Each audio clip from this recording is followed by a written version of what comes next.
right, welcome back to another edition of Knicks Morning Koffee. I'm Mr. Kane. Y'all know my host, Joe Cool. All right, before we get started, last night I was at that Rangers game, the home opener. Yeah, it was good too. I left in the last quarter when it was 2-2, but they ended up losing 3-2. But we rep all of it. So I don't watch hockey, but hockey, you gotta go in person. It ain't nothing like that. No, I've been to Boston Bruins game. Remember? Oh yeah, I remember. Yeah, when you was in school. School trip. Yeah. Nah, you gotta check that out. If y'all haven't checked out a hockey game in person, you definitely need to check that out. All right, so first thing first, like, comment. Yeah, we gotta do some house cleaning. Gotta do some house cleaning. Yeah, we need them likes. You know what I mean? That's it. Just hit the like button. Slide your finger over there on the right side of the screen. All right. So the other night the Knicks had game 3 of their preseason. So we're just gonna critique that a little bit. And they won. They doing pretty good, but it was I kind of wanted to see Cade Cunningham, even though it was just preseason, but he hadn't even played yet. Yeah. So yeah, he been Don't he got like a knee injury or something like that, foot injury? Yeah, I don't know if it's something serious or they just being precautious. But one thing I noticed though in that particular game, actually I noticed this in the 3 preseason games, that we can't seem to keep people out of the paint. Well, I knew that from last year. Yeah, but it's different. It's something different about it. Because Nerlens Noel can at least jump up there and try to block it. Well, that's the gold stamp to that is that because we didn't have Mitch or Nerlens back there, it's harder to pressure the ball. But just from the mere fact that they turn the corner too easy. Yeah. And I don't know if sometimes with Tibbs' defense, sometimes it's just certain places where you're supposed to be. Especially when it's off the ball, and then maybe by the time you looking at something else because they're turning the corner real quick on us, getting into the lane. That just caused a little bit of disruption. But the good thing about that is that Tibbs do clean it up. But that's a concern to me for the Knicks before we get to this home opener, even season opener of how we're going to approach the season. We don't want to start out slow. And the first few games, other than the last one, we came out of the gate flying as far as points. I mean, that really was our weakness last year because I was concerned about them scoring in the paint. Even when Nerlens was there, our paint percentage, the defense went down. Nerlens has a tendency to somewhat get in foul trouble, remember? So Taj had to play a lot of minutes. And then when Taj was not there, we had the other guy, which is not a shot blocker. Yeah. So it was still a struggle. But I mean, if we're not hitting our shots and keeping up with them trading buckets, that's what we for sure. Well, one thing about because one thing about the league is it's hard to keep people out of the paint anyway for any team. But it's just the point of you want to be able to contain once they get into the paint, and then that's more the thing that I was probably more concerned with. One, they're getting into the paint too quick, but you got to have that containment because you're not really going to stop people from getting into the paint on a regular basis. That's just not going to happen. Well, this is the NBA. Nobody on our team really has like clamps. Like they're not locking people up. Like they say RJ Barrett does, but I don't see it. They say who else? They not really locking people up. Well, let's down the Randall. Like their defense is not really a priority on the players. Coach, yes, but the players, their priority is on scoring. That will go to. Let me just skip down right quick because that will go to. We traded. This is going to be a jump. We'll come back to that. We traded when we talking about offense, like in our starters. We traded offense for defense. So you're talking about Elfrid and Bullock for Rose and Fournier. Because we already had our sub. They still the same. Derek and IQ still the same. So that's in a sense, that's kind of what we traded the mindset of. Like Elfrid knew he wasn't really a scorer.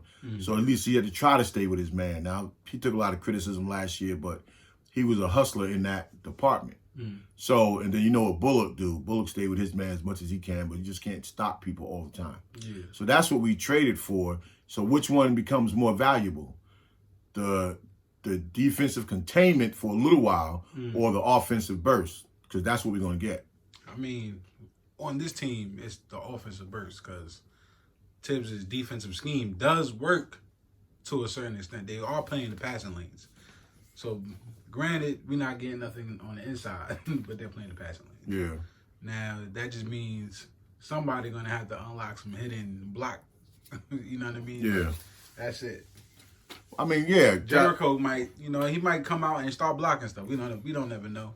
Like I said, to me, he looked nervous in the first couple of games, but I mean that's on the big that's on the big side front. But as far as on the guard front, it's gonna have to be Tibbs' scheme. But the other part that's also, it seems like on the defensive side of the ball, our best friend for the guards is gonna be intensity, because the more intensity that they bring, the better they play on D. We just get, Derek and Kimba and Evan, they're not just going to be able to go out there and freelance on the defensive side of the ball just because you can score. That intensity level is going to have to almost be one of our monikers for the season, in our backcourt, if we want to be able to, stay in games. And last year was our defense that got us, back in games. But it seemed like the passing lane is still going to be our friend also, because even Evan, I saw that the other night. Guys are getting into the passing lane and getting their hands on that ball. And it's just a matter of how quick can we make the transition, from defense to offense. Yeah, let's be clear. Taj Gibson and even Jericho, I think the other center played a little bit.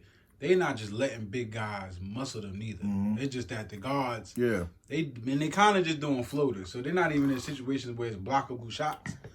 They're kind of just getting in the paint with a floater or a short mid-range. So they say mid-range is dead. But this is how teams is kind of keeping up with us. Yeah. Keeping up with us on the mid-range. They're not hitting threes in our face. Yeah. Not like last year with Atlanta when Trae Young was just bombing them threes. Well, that was ridiculous. Not just Trae Young, but what's that the other dude, Herder or something like that. He was killing us. But in that first preseason game, though, Randall was having a subpar. He was having a good game, but a subpar game. But when it was time to come alive, where I thought it might be dead, Randall just came alive. Yeah, I know what happened. With his three, what happened? I was sitting on the couch, hitting the group chat. Randall was getting on my nerves. As soon as I was about to start typing, talking about Randall's getting on my nerves already, he starts playing good. It's like he heard me. Like he knew that, Joe Knicks Morning Koffee about to say something. Yeah, he did his. I mean, he came through when the Knicks needed it most. Yeah, and that's what the Stars, that's what the Stars do. Yeah. But the part that I think stole everybody's heart was the way Taj. Oh yeah, Taj. The way Taj came out. I mean, Taj did. What he was doing, it was almost like he was trying to tell you, this is what I do. Yeah, all you got to do is ask me. And I've been telling everybody that. I wanted him back. I didn't care. Listen, well, he was coming back no matter what. You laugh at me going back in the day with Terry off. Oh my God. Then we talk about Marcus Morris. Coffee. Marcus Morris. He almost made me choke. But I'm going somewhere with this. Marcus Morris, when I liked him. Now Taj Gibson, I like him because he does what he's supposed to do. Ain't no, damn, Taj, how you missed that? Or, wow, Taj, ooh, I seen that. He don't do that. Ain't nobody gonna fault you for Taj. He don't throw the ball away. Yeah. He hit his mid-range shots. He's cooking the centers. He's cooking the power forward. Taj was coming back. Unless somebody outbid the Knicks, he was coming back. Yeah, I kind of want to know, where was Taj drafted at? Was he drafted number 1, second? I mean, he came off the bench for the Bulls the years when Derek was Player of the Year. He was the first big man off the bench behind Joakim Noah and who was and then I think eventually he probably eventually started, but he was a part of that core what the Bulls had. Man, because listen, Taj, that boy got moved. Yeah, and there's players like that in the league, but again, he know he could do it all alone. It's sometimes guys just don't let you put you in that position, and they don't ask that of you, and that's probably things when we go back to Mitch. Mitch is going to be rusty, but Mitch probably has, because he's wiry, he probably came into the league, I'm sure of it, with moves.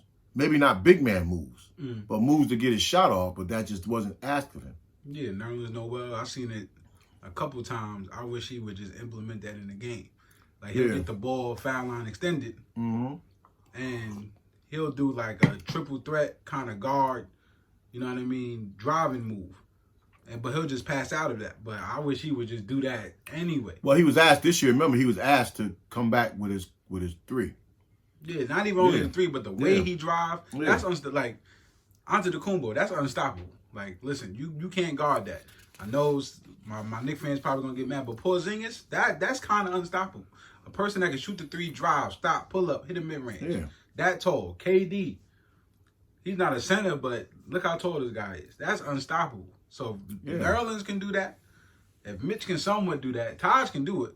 Yeah, but I mean, our bread and butter is not going to be all. We need that from at least two of them. We know we're going to get it. Well, Randall we can't count because he handles the ball most of the time. But now we know that Obi's going to give us some of that. So if we can get that from at least one of the other big men consistently, our guard's going to get the bulk of our shots. So, but if somebody can give us that, that's a plus for our team. But everybody not going to give us that. That's just not realistic. We're going to shift gears for a second. And it was something about Derrick Rose. Excuse me, yo. It was something that Derrick Rose said this week. Now, you know me sometimes being my conspiracy theorist. And then he said he'd been trying to set up Jericho Sims and have him come out his shell. And so now Jericho Sims would have been the fourth man on the rotation. And Derrick he's shown that he'll take the younger guys under his wing. But then I started thinking about early in the week, is this something that, you know, he's real close to Leon Rose and World Wide West. Did somebody whisper in his ear and ask him to work on Jericho to get him up to speed quicker because we looking to make a move on one of these big guys? Nah, I just think it's... I don't want to think that, but I'm just it's just ironic that, and I saw it again. Sometimes you get those, I don't want to call them those bum reports where they still talk about Leon looking to make a big move. Yeah, no, I don't think. Well, your only chip is Mitch in this case. Yeah, but I don't think it's that. I hope not. I hope not. I really just think it's one, the good teams over the years, you have someone coming up, like somebody to take that spot. Knicks, we never have that. We never had somebody on the bench. If we do trade a superstar, they retire, they leave, we don't have that person now. Because we never wait. We have them. We just don't never wait for them. So now Mitchell Robinson, I think he did get an extension, right? Did he get an extension? All right, yeah. Well, it's not really. Yeah, they got control of him now. Nerlens is still injury prone, and Taj Gibson, he's probably coming to the end of his career. You know what I mean? Like he probably the way but they would have to go bigger though. If that's the case than Jericho, they'd have to get a real center. Well, they still would have to, but. They still was good about the Knicks right now. Cause I know you're probably going to get into it later. If Jericho plays good and he's on our bench, that just gives us more ammo of trading power later. If Jericho's not good, we can't trade him. Yeah, but I mean, I think this ever since we brought people back, because what happened to them last year, when December comes along, I hope our team stays. When December comes along, usually around December 15th, you can start making trades on your free agents that you signed over the summer. And I hope that's not the case, but we got stuck last year because they didn't have people under contract, so they couldn't make the moves because you had nobody to give up. You only had draft picks. So now, when you want to make a trade, now you got player assets and you got draft capital assets. So now you can make a trade, but you don't want to see that. But it's just like, and this could be for the first time, things are just lining up too good for us. You know.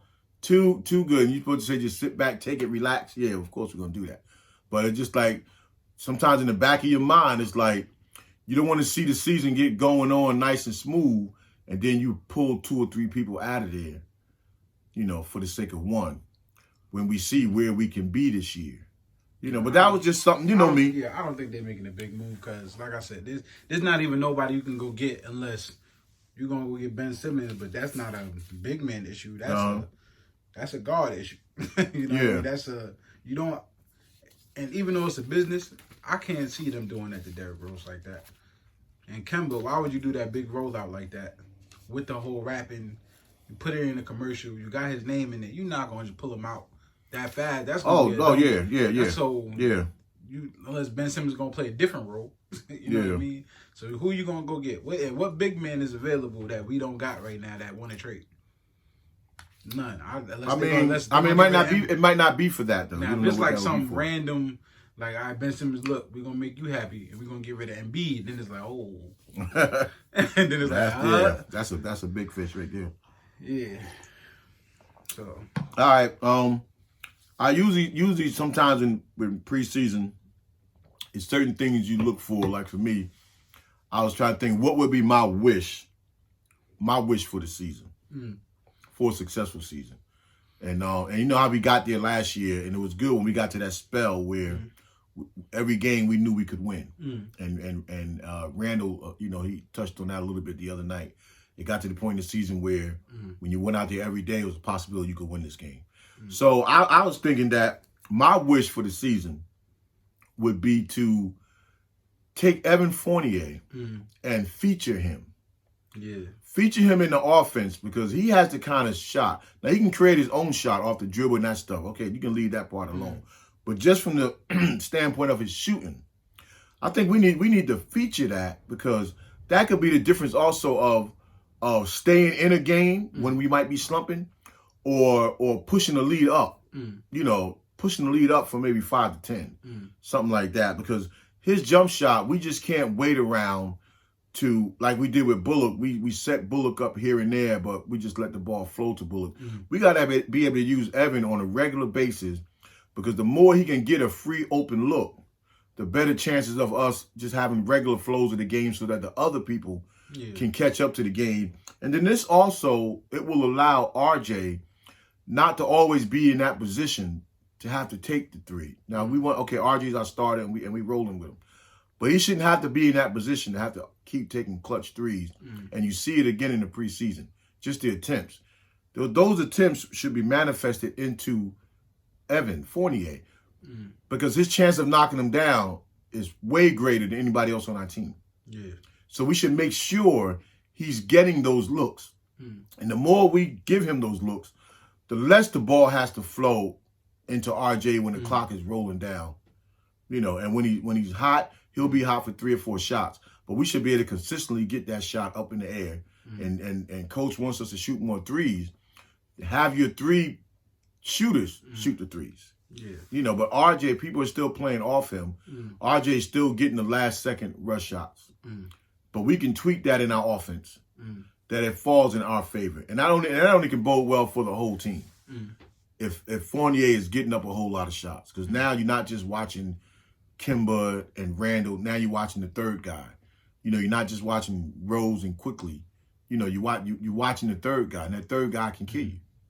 And we need that, you know, bad. We need that for Evan Fournier to be able to come to the gym knowing, wow, you know, I'm getting up. I'm getting 10, 15 just in my sweet spot. You know, not none of that 8, 9 shots a game. He got to get it. His numbers got to go up. And that's going to bode well for our whole season. Even, you know, Randall included. If Randall know you got that shooter out there that can knock it down at any time, we can become such a deadly team that it will be hard for somebody to beat us. With our intensity level up. Yeah. It would be hard. So that's my wish for the season. And it don't even sound like much, but when you have a shooter, a real shooter on your team, it does wonders for you. Yeah, my only wish for the season is, you know, something like that. They would just give me, you know, tickets to sit close to the seat so I can tell them. They already got their guy that sit down there. You stay here and watch it on TV, you go home and watch it on TV. I'm the guy that sit there and see the game. All right. Do me like that. All right. Okay, so now the Knicks did this. I don't know about this one, but they waived Dwayne Bacon last night. A guy that they probably could use during injury because, you know, he's a bucket getter. He got tenacity on defense.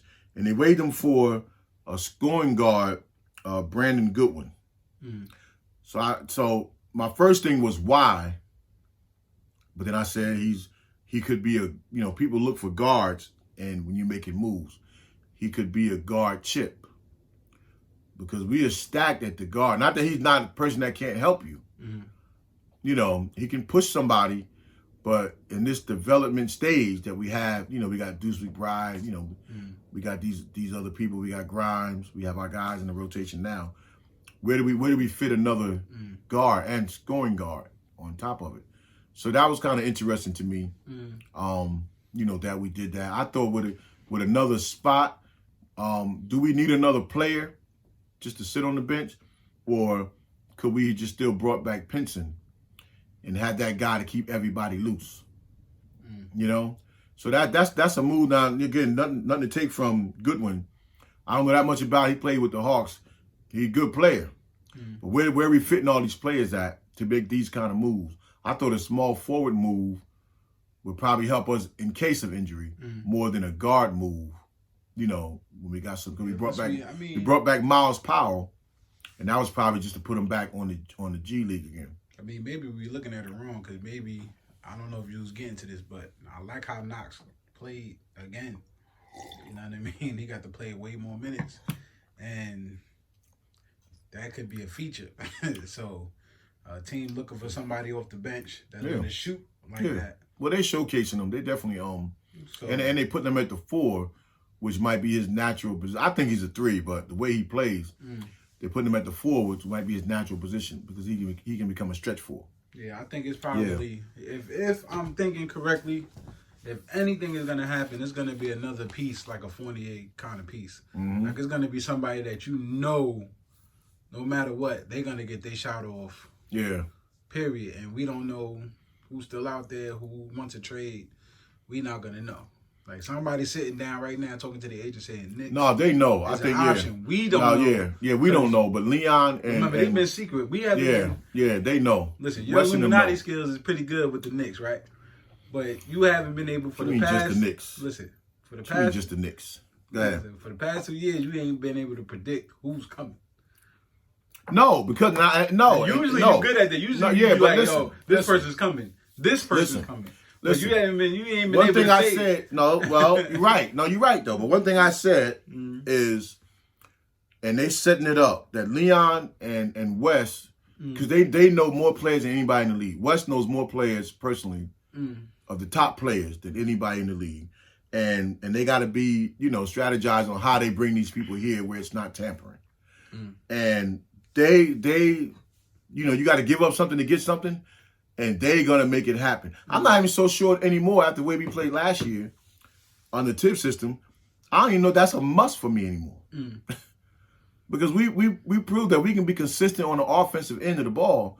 We can stay with teams. Now, you need that big gun, when you're going up against, like, say, Joel Embiid, them type of guys in the trenches. But they're beatable. Only one team wins the championship. So nobody picked Phoenix, even though injuries played a big part in Phoenix being there. Nobody didn't pick Milwaukee. Injuries played a part in Milwaukee being there. So we proved that if we can stay consistent on offense, our defense is going to turn up. And stay healthy. Because we was healthy. Well, I mean, every teams are only getting to the championship because the other teams aren't healthy. Yeah, that's what I said. We were pretty much healthy. Yeah, but I mean, so you got to take some injury. Yeah. But if you can still score with the injuries, if you can still muster up points, you got your chances are way greater. And Atlanta proved that, themselves. So I don't know what's might be coming. Right now, I'll just try to really focus on what we have right now. But no, them guys are, and to their credit, if they walked in the door and brought 2-3 superstars with them, it'd be tampering stuff all over the league if they did that. And that Wes is having conversations with these players on a regular basis. He's probably the only guy that can call any one of them 3, 4, 5 in the morning, anywhere, anytime, and they will pick up. Yeah. That's how much people appreciate him. But again, the way they have to handle it and the way they got to do it, they got to be careful with it. But if we don't get them kind, I'm cool with it right now because we balling. Now, good news.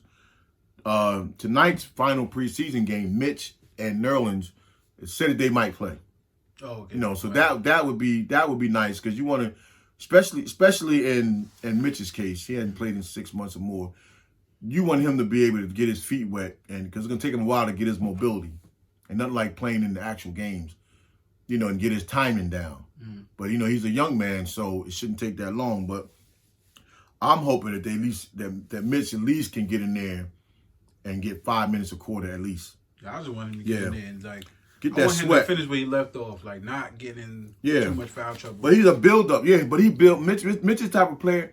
He builds up to that. He don't just automatically start out dominating. He guy. His motor has to get going, and he probably has to get challenged. But after the injury, it's gonna take him. It's gonna take him a while. But I'm looking forward to that. I'm praying that they both play because I want to see the guards feel comfortable enough to push up on their man. Still might get beat, but it's a different kind of level when especially Nerlens, he knows when and how to slide over and clog that lane and then still get back to his man.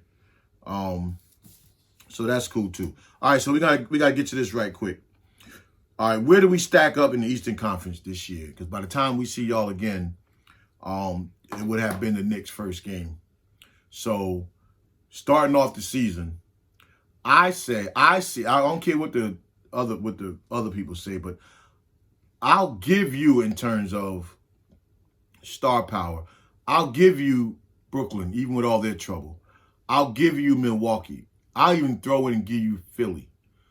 I can't give you everybody else. I think we're in that same pack with Miami, Atlanta, Indiana.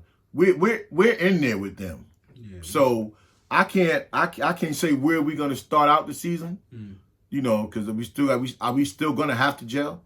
But I can't sit here and honestly say, we a 7th, 8th, 9th seed. In this thing now, and then when you add in the problems that the other teams have, we could even be better than that. But I'll give you those just for the sake of I don't see no reason to put Miami. Everybody upgraded, but so did we. So I don't see no reason to put all them teams ahead of us. Yeah, I don't think. If they prove to be, that's another thing. I think we 3rd, 4th seed again. Listen, I'll do like I did last year. I'll take. For right now, I'll take 4 through 6. I'll take anything to stay out of the play-in game, and then we start getting to that second half of the season. Then you see where you at, and then you fight for the higher seeds.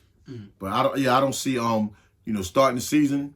The Knicks, we have a good team, top to bottom, and all the way around.